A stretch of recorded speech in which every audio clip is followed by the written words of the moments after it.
the magic words. Oh.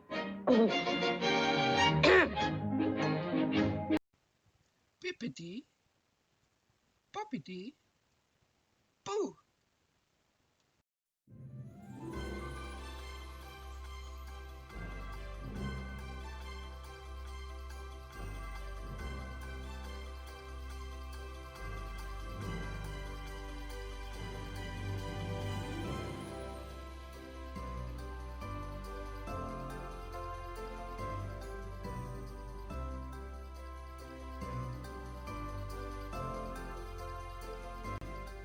Our story begins in a small village in Germany.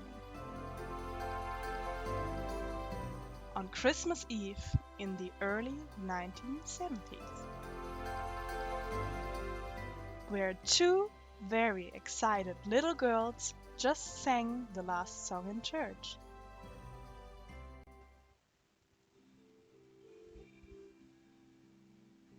Heilige Nacht, alles schläft, einsam wacht.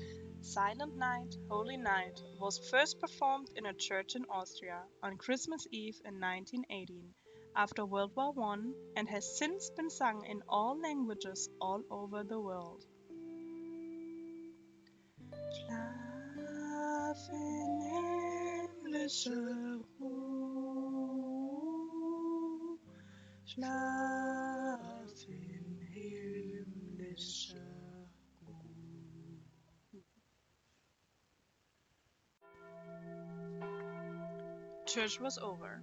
It was very joyful, and while little Claudia left the church excitedly jumping up and down, Kathy, the older sister, thoughtfully took Daddy's hand.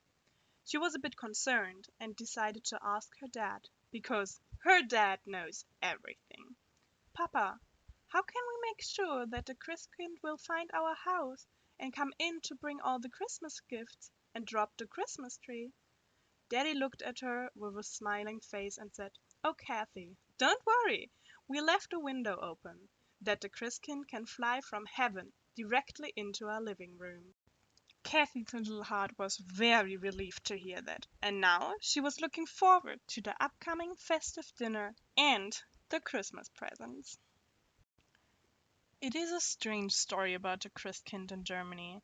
It is female and has angel wings to fly. And why does it bring presents to the children on Christmas Eve? Probably the first Christkind came to the children of Martin Luther.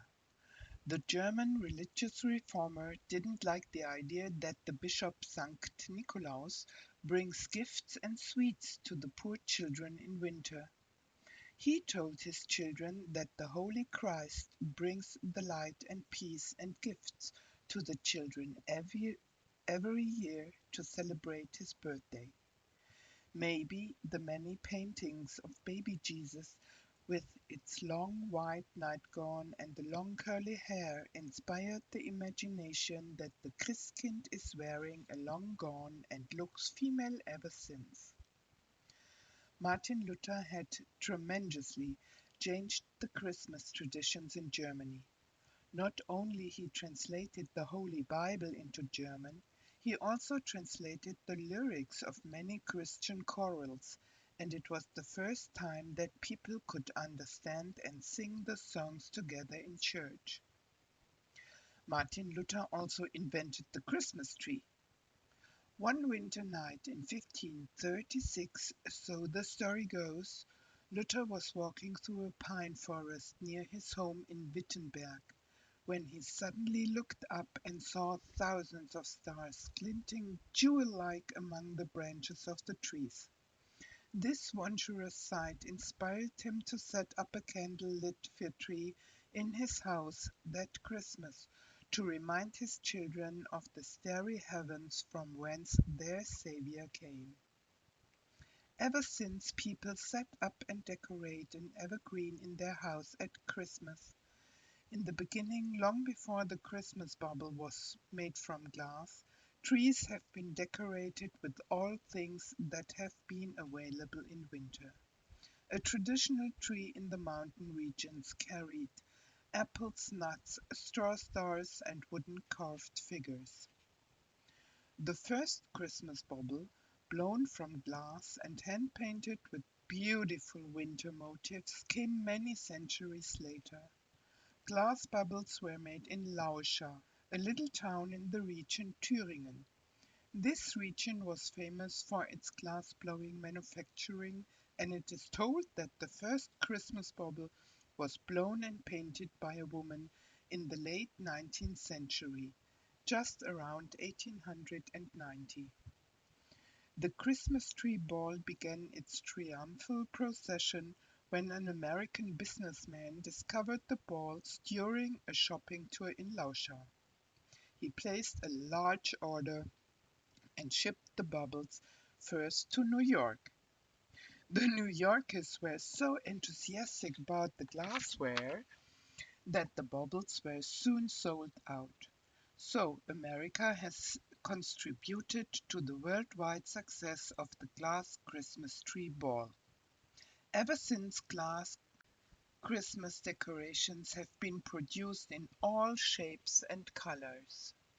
But why the heck Americans think that we in Germany hang a pickle in our tree is totally funny. Really, ladies, whoever spread this story, just forget it. There's no way.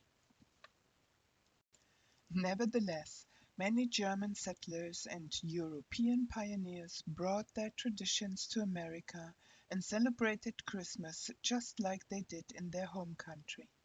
Many traditions stayed until today, but also many changed. And while in Germany the Christkind brings the gifts on Christmas Eve, in America Santa Claus comes through the chimney at night while the children are sleeping, and when they wake up at Christmas morning, they will find their gifts under the tree. So, while Katrin and Claudia, the little girls in Germany, are singing in church on Christmas Eve, children all over America put a glass of milk and cookies near the fireplace to welcome Santa Claus.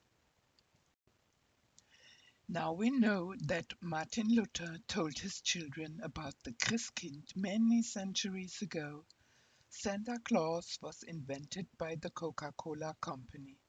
The figure of Coca-Cola Santa Claus has been around since 1931 and was brought to life by the artist Hedden Sundblom. He gave Santa Claus his friendly expression, the white beard, and dressed him in Coca-Cola red. Maybe he was inspired by Saint Nicholas of Myra, who is called Saint Nick in English. Saint Nicholas, the only historical figure in our Christmas story, comes to the children on December 6th. He brings nuts, mandarins, and chocolate to the children. The day before, very busy children clean their winter boots and put it in front of the house door, and will find it filled with sweets and candies the other morning.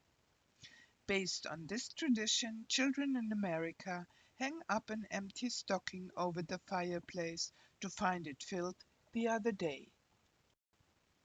In Germany, St. Nicholas is often accompanied by Knecht Ruprecht.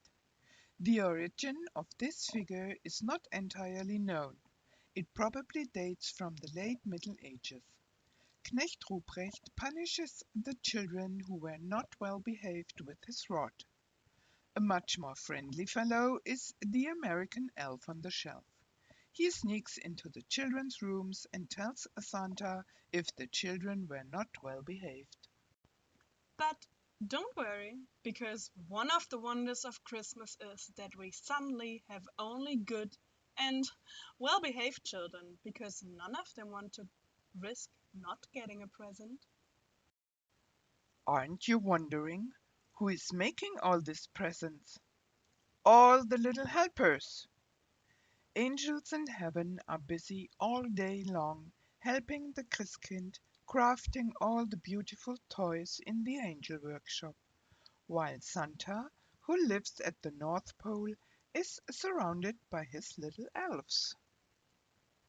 Speaking of presents, isn't it finally time for our Christmas presents? In the Browns family, Claudia and Kathy are already quite restless and start to get bored at the Christmas dinner. Restlessly, they slide back and forth and can hardly wait until the Christkind comes. But wait, can you hear it? A little bell ringing softly. Every child in Germany knows what that means. The Christkind was here! It rings the bell after dropping the trees, lighting the candles, and leaving the presents under the tree. Immediately, Claudia and Kathy jumped up and ran to the living room where Mom just opened the door. And there it was, the most wonderful and beautiful Christmas tree, glinting in the candlelights.